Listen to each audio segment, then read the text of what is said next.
This video is everything to do with tasks, which is quite an important topic because tasks really drive the flow of your application and tell you what you've got to do for the day.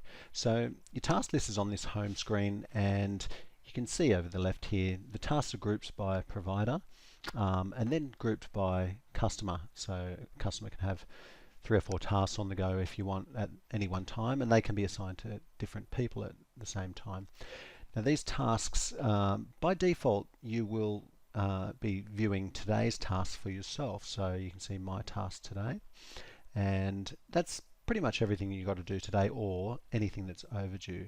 If it's overdue, it'll appear with a red button next to it. And if it's due today, it will just appear as straight text like that.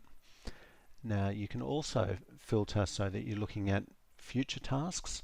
So that would be all upcoming tasks, and that shows me everything that's coming up in the future. You can see when it's due next to it if you do that. And you can also look at other people's tasks. So you can pick an individual person, or you can look at the whole office. So there's all upcoming, and when you look at the whole office, you'll get the assigned person's initials next to each task, so you can see who it's assigned to. So that's your task list. Now from here, a couple of things that we can do with the task. First of all, if I click on a client's name, it will expand and show me the description, and if I click on it twice, it'll actually open it up and take me to that transaction. I can also jump straight into a particular section by clicking on the actual task itself. So if I click on the task, it will not only take me into that client, but it will also take me to the tab that I was on when I created that task. So it takes you into the context of where the task needs to be completed. So pretty much what you'll do is open up all your tasks for a particular lender. You can, if you like, you can open each client transaction in a new tab. So you would do that with the open in new tab button over here, and if you do that, it will actually keep your task list open in one tab, but it will open up that transaction in a different tab, so you can switch between the two. And that's useful if you want to open 3 or 4 clients and work on them while you speak to the lenders and that sort of thing. So that's the actual opening of the tasks, and then you can actually, obviously you can edit the task while you're in the transaction. We'll get to that in a minute, but you can do this quick edit as well. So if I go to the little pencil button that's next to that, I can click on it and I can rename it, I can reassign it to somebody else, and I can reschedule it to a different date. Now just a couple of things to note on this screen. If you reassign a task to a different person, you also get this extra send notification button. If I highlight that and then click save, it will not only save the task for this other person, but it will also send them an email to let them know that a task has been set for them. And you can also make a task important with this little important button here. And if you do that, it'll just flag it so that it appears up the top under this important section, and that's just useful when you come to your task for the day to let you know that if there's any super important ones, that they will appear there first. If I hover that, it will actually show me the description of the task, and same thing, if I click on it, it will actually take me into that client's transaction. So that's pretty much the home screen for the tasks. Once you're actually in a transaction, let's just go into one of these guys, and I'm just going to scroll down to my task section, and you can see that this actual file's got several tasks coming up, one overdue, and the way we complete tasks is just to tick on the boxes. So when you do that, it will disappear, and it will actually put a comment down here to say that task was completed on that day. Now I can also, if I've got a task that I'm working on, call regarding paperwork, if I click on that task, it will actually highlight it, and then I can make comments regarding the paperwork. So if I do a couple of dummy comments here,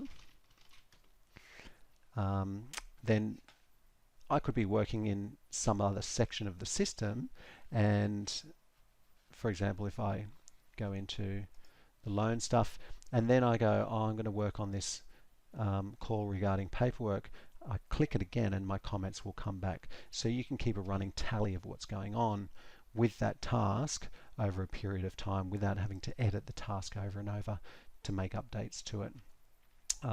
Once I'm happy with it, I can click on it and it will disappear. And I can also convert a comment to a task. So if I have a comment down here in the comments section and click and say schedule a task for it, it will allow me to choose the date of when I schedule it. So that could be in the future like that. And you can see that's created a task there. Or the other thing you can do is just say task me for tomorrow, and it will skip that intermediate section and will put a task straight up there.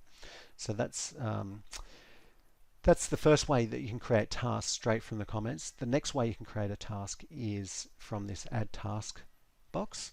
And so I would just put this is test and enter, and you'll see that will schedule it for Monday. If I want to reassign, I double click it and just reassign or reschedule for a different date. And again, I can make it important if I want.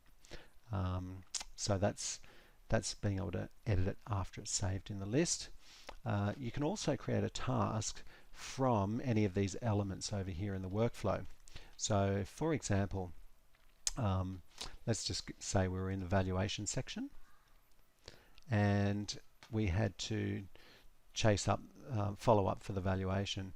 So I would click on this one here and say make task, and that will create a task for following up the valuation for next Monday. That'll be by default one working day, but you can also change that as well. You can also create a task by going to a series of special scheduler buttons which appear throughout the process. Now initially they'll appear grey, but that one's been done, so it's showing as blue. I can reverse that just by editing it and turning the complete off, and it will go back to grey. So it'll look like this, and when it says schedule follow-up lead, I actually just click on that button, choose a day, and then I'll end up with a follow-up lead task in my list. Now what's nice is if you complete all of your tasks, I'm just going to close these off, and you'll find that the system won't let you exit without any tasks, because otherwise you could overlook the file and it will never appear in your task list in the future. So you'll see when I delete this calculate capacity and there's no task left, I will get like a backup task that says please follow up for the next business day. And that's sort of like a safety mechanism. Now if I try and delete that, it will just create another one. I can't actually get rid of it until I've created myself a real task. So I could say do this instead, and when I save it, it will get rid of the backup task because it knows that backup is no longer needed because there's now a task scheduled in your task list. Now the only exception to this is if a file goes dead or post settlement you decide you don't want to do any follow-up anymore ever again, you can override that behavior by clicking on the little three dots here and say delete and stop follow-up, and that will get rid of it completely and you'll never see that file again. So that's a bunch of different ways that you can create tasks. As soon as you create them, if you switch back to your task list, you will find that your task list reflects immediately, so you don't need to sort of refresh or anything like that. That's a quick overview of how tasks work, and hopefully that's useful.